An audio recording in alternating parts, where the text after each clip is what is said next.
Bismillahirrahmanirrahim. Assalamualaikum warahmatullahi wabarakatuh.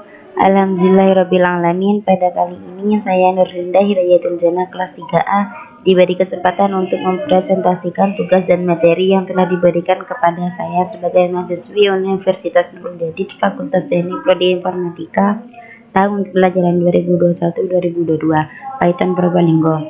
Dan berterima kasih pula kepada Bapak dosen pengampu mata kuliah sistem digital ini selama kurang lebih 1 semester yang telah membimbing kami dengan penuh kesabaran. Saya akan mempresentasikan materi dengan judul penyederhanaan fungsi boolean. Baik, kita akan mulai. Yang pertama, fungsi boolean.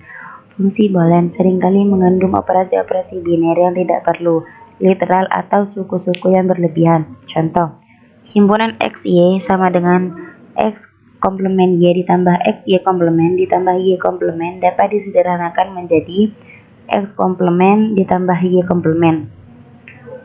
Penyederhanaan fungsi boolean dapat dilakukan dengan 3 cara. Yang pertama, secara aljabar, menggunakan rumus-rumus atau aksioma-aksioma yang berlaku pada fungsi boolean. Yang kedua, menggunakan peta Carnot. Yang ketiga, menggunakan metode Quine MC plus K atau metode tabulasi. Oke, di sini kita hanya akan menjelaskan tentang peta Carnotnya saja. Peta Carnot adalah sebuah diagram atau peta yang terbentuk dari kotak-kotak yang bersisian. Tiap kotak merepresentasikan sebuah minterm. Peta Carnot dengan jumlah kotak lebih dari 4 buah akan memiliki sisi yang berseberangan. Sisi yang berseberangan tersebut sebenarnya merupakan sisi yang bersisian juga. Artinya, sebuah peta Carnot ini dapat kita bayangkan sebagai sebuah kubus atau balok atau silinder yang tersusun atas kotak-kotak itu. Pembangunan peta Carnot biasanya didasarkan pada tabel kebenaran fungsi boolean yang akan disederhanakan. Berikutnya, peta Carnot dengan 2 peubah.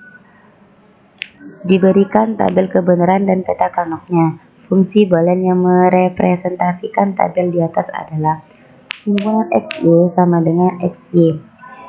Berikutnya, peta dengan 3 peubah.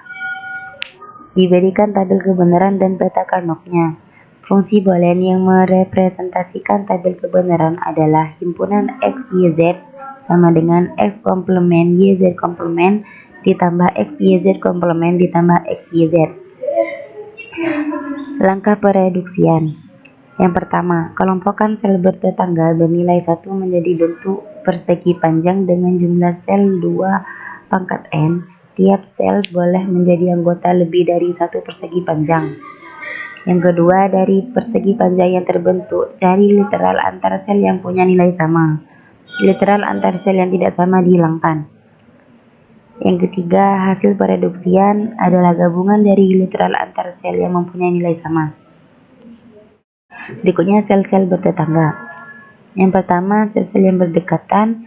Yang kedua, sel-sel sudut persegi panjang yang berada dalam satu kolom atau satu baris. Yang ketiga, sel-sel baris terluar yang berada dalam satu kolom. Yang keempat, sel-sel kolom terluar yang berada dalam satu baris.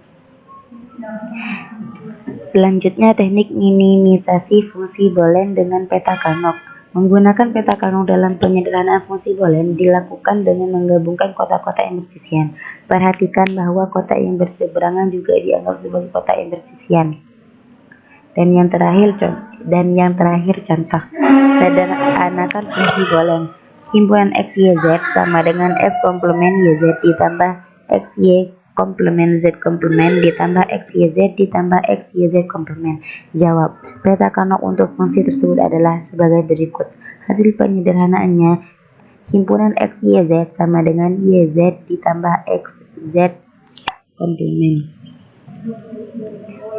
Baik, terima kasih. Demikian presentasi dari saya. Semoga hasil yang didapatkan dari presentasi ini bisa bermanfaat untuk kita semua.